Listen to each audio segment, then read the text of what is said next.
ప్రభువైన యేసుక్రీస్తు వారు ఆయన జీవిస్తూ ఉన్నప్పుడు అనేకమైనటువంటి ఉపమానాలు అని చెప్పి ఉన్నాడండి.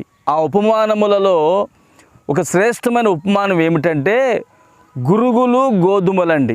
విశ్వాస జీవితంలో మనం ఎదుగుతూ ఉన్నప్పుడు మన యొక్క విశ్వాసాన్ని ఎదగనీయకుండా, ఆత్మీయంగా బలపడుతున్నప్పుడు ఆత్మీయంగా బలపడనివ్వకుండా, ప్రార్థనలో బలపడుతున్నప్పుడు ప్రార్థనలు ఎదగనీయకుండా చేసేదే అపవాది చేసేటువంటి పని. బైబిల్ గ్రంథంలో రాయబడింది శత్రువు చేసే పని.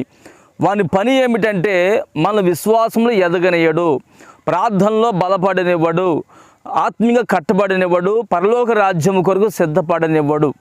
అందుకని యేసయ్య ఈ గురుగులు గోధుమల గూర్చి ఒక ఉపమానము చెప్పాడండి. వ్యవసాయకుడు గోధుమలు నాటి వచ్చాడండి. ఆ గోధుమలు చక్కగా మొలకలెత్తి చక్కగా మంచిగా ఫలించి ఆ ఫలభరితమైనటువంటి పంట చేతికొచ్చే సమయానికి సడన్గా శత్రువు వచ్చి గురుగులు విత్తాడండి. మీరు ఇక్కడ గమనించినట్లయితే నేనున్నటువంటి పొలము కంది పొలము, కంది చేను బలహీనముగా ఉన్నది. బలహీనంగా అంటే అసలు కందులంటే ఇంతంత లావు ఉండాలా, మంచి పోషకాలు దానికి ఉండాలా. కానీ అంత బలహీనంగా ఉండడానికి గల కారణం ఏంటంటే ఇదిగో ఈ పింక్ కలర్లో ఉన్నటువంటి ఈ గురుగులు, ఇది ఒక్క చోటే కాదండి, ఈ పొలమంతా గురుగులు ఉన్నాయండి. ఈ ఎప్పుడైతే ఈ గురుగులు పెరిగాయో కంది చేనుకి లేక కంది పొలానికి ఆ కంది మొక్కకు బలము అనేది తగ్గిపోయింది. అదే ఈ గురుగులు లేకపోతే కంది పంట సమృద్ధిగా కందులు పంట అనేది చేతికి వస్తాయండి. అలాగుననే విశ్వాస జీవితంలో మనం బలముగా ఆత్మీయంగా పోషించబడుతూ ఆత్మీయంగా బలపడుతున్నప్పుడు అవిశ్వాసమైనటువంటి అపవాది విత్తినటువంటి విత్తనాలు అనేటువంటి గురుగులు ఉన్నాయే, వీటిని మనము కాల్చివేస్తేనే మనం ఆత్మీయంగా బలపడతామండి, ఆత్మీయంగా కట్టబడతామండి. వీటిని మనం కాల్చివేయాలి.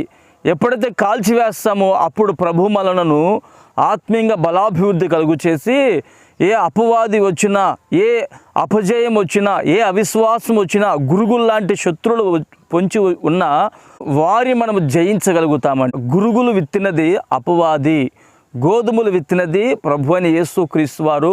ఈ రోజున నీవైనా నేనైనా మనమైనా ఆత్మీయంగా కట్టబడి దేవుని యొక్క ఉన్నతమైన కృపకు ఆయన యొక్క పిలుపుకు మనం పాత్రలు ఎంచబడాలంటే ఇలాంటి గురుగులను మనం కాల్చి వేయాలండి. మంచి పంట ఎదగనీయకుండా అంటే గోధుమలు కనబడకుండా గురుగులన్నీ కప్పివేస్తాయి. మీరు ఇప్పుడు ఈ వీడియోలో చూశారు కదా, ఈ విధముగా గురుగులు వస్తే పంటను పాడు చేస్తాయి. అందుకని యేసయ్య ఉపమాన రీతిగా తనతో ఉన్నటువంటి భక్తులకు చెప్తున్నాడు, తనతో ఉన్నటువంటి శిష్యులకు చెప్తున్నాడు, ఈ గురుగులు గోధుమలు రెండు కలిసి పెరగనివ్వండి, పంట కోసే సమయానికి గోధుమలు కొట్లో పోయండి, గురుగులు తీసుకెళ్ళి కట్టగట్టి కాల్చివేయండి అని చెప్పాడు.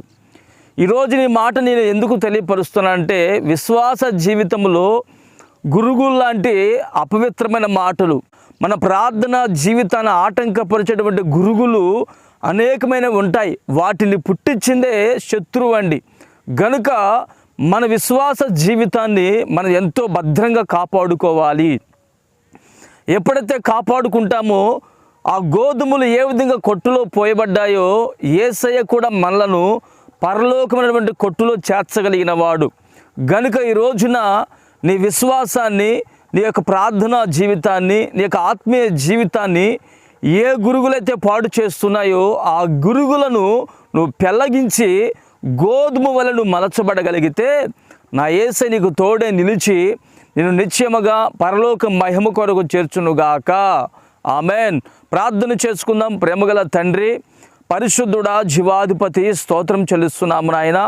గురుగులు అంటే ఇది అపవాది చేసినటువంటి పని అని, మా యొక్క ఆత్మీయ జీవితాన్ని పతనానికి నడిపించేటువంటి గురుగులు, మా యొక్క ప్రార్థనా జీవితాన్ని వెనకంజి వేసినటువంటి గురుగులు, మేము విశ్వాసంలో కట్టబడకుండా నిత్య రాజ్యము కొరకు సిద్ధపరచబడకుండా ఆటంకపరిచేటువంటి గురుగులు ఈ రోజున నీ బిడ్డల జీవితాలలో ఎవరినైతే పట్టి పీడిస్తున్నాయో అటువంటి గురుగులను ఇప్పుడే ఈ క్షణమందే మీరు పెరికి అగ్నిగుండంలో పడవేయమని ప్రార్థన చేస్తున్నాను ప్రభువా.